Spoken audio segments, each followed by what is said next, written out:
भी नहीं समझा, जाओ मैं तुमको भी श्राप देती हूँ। आदिशक्ति मैया उस कन्या को भी श्राप देने लगी।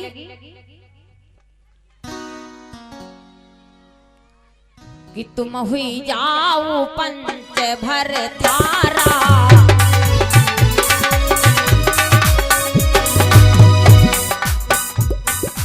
आदिशक्ति मैया ब्रह्मा जी को उस कन्या को भी श्राप देने लगी। एक कन्या सुनो,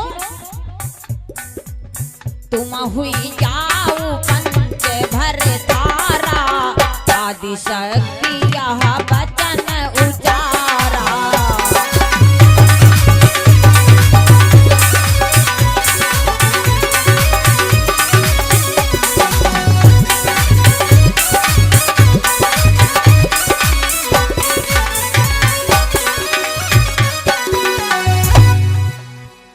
मेरे भक्तों, आदिशक्ति मैया कन्या को श्राप देने लगी। अरे कन्या,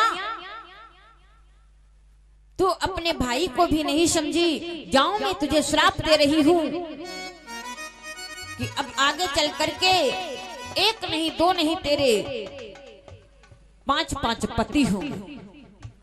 आदिशक्ति मैया ने श्राप दिया कि तेरे 5-5 पति होंगे। कन्या कहने लगी ठीक है। आदिशक्ति मैया कन्या को श्राप देती है कि तुम्हारे 5-5 पति होंगे, तो वो कन्या भी आदिशक्ति मैया को श्राप देने लगी। ए आदिशक्ति मैया सुनो, और श्री रामाशंकर गिरी जी गोसाइनपुरवा के हैं, इनकी तरफ से सादर 51 मुद्राओं का दान हो रहा है। जीवन मंगलमय हो। आदिशक्ति मैया कन्या को श्राप देती है कि तुम्हारे 5 पति होंगे, तो कन्या आदिशक्ति मैया को भी श्राप देने लगी। ए मैया सुनो, अगर हमारे 5 पति होंगे तो कि जो हम हो पंच भरतारी,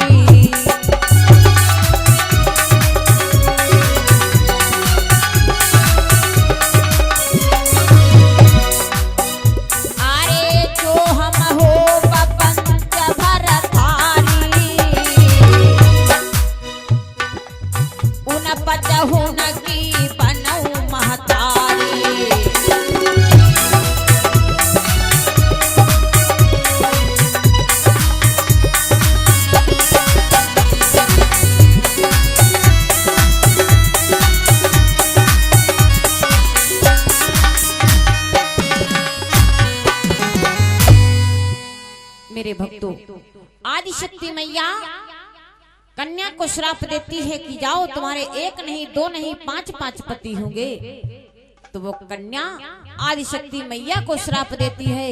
ए आदिशक्ति मैया सुनो,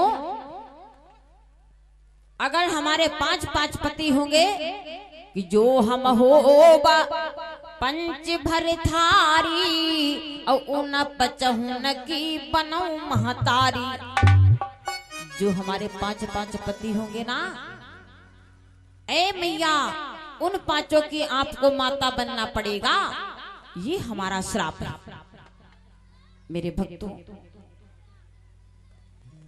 आदिशक्ति मैया कन्या को श्राप देती है और कन्या आदिशक्ति मैया को श्राप दिया। धीरे धीरे समय व्यतीत हुआ और सतयुग आया। सतयुग के बाद में त्रेता युग आता है, और त्रेता युग के बाद में जब द्वापर का युग आया, तो द्वापर के युग में वही आदिशक्ति मैया आकर के कुंती बनी है। वही आदिशक्ति मैया कुंती बनती है और राजा पांडु की पत्नी है। और जो वो कन्या थी, वो कन्या समय अनुसार आकर के राजा द्रुपद के यहाँ जन्म लेती है। आवाज आज भैया क्यों नहीं सही है, बहुत दिक्कत हो रही है। कैसे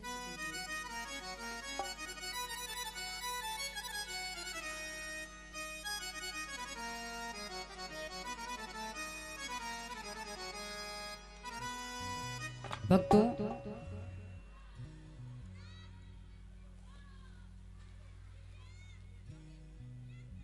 जो वो कन्या थी, कन्या आकर के जन्म लेती है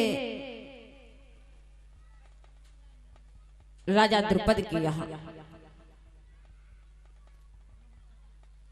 राजा द्रुपद के यहाँ जन्म लेती है, जिसका नाम रखा जाता है द्रौपदी। राजा द्रुपद की कन्या द्रौपदी जो है बड़ी ही सुंदर है।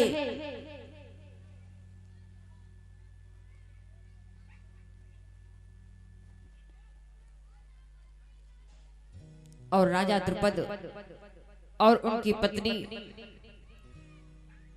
बड़ा खुश हैं। विचार किया, इतनी सुंदर कन्या का जन्म हुआ है। आनंद के साथ में बधाइयां बजने लगी, खुशी के साथ में समय व्यतीत होने लगता है।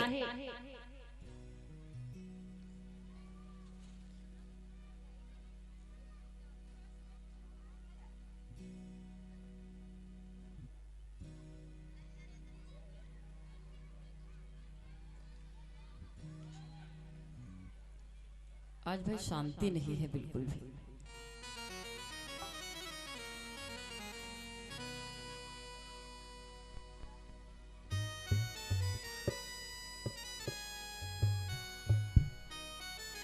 तो आइए भक्तों, जरा विचार करेंगे। राजा द्रुपद के यहाँ कन्या द्रौपदी का जन्म हुआ है, क्योंकि ये जो धर्म रूपी बाजार लगी हुई है, और इस धर्म रूपी बाजार में जिसको जो सौदा खरीदना है खरीदेगा, जिसको नहीं खरीदना है वो नहीं खरीदेगा। जरा विचार करेंगे। और ये धर्म रूपी बाजार का सौदा जो है बिना पैसों से मिलता है। जरूरी नहीं है कि आप पैसे ही लगाओ। कवि ने संकेत किया है क्या?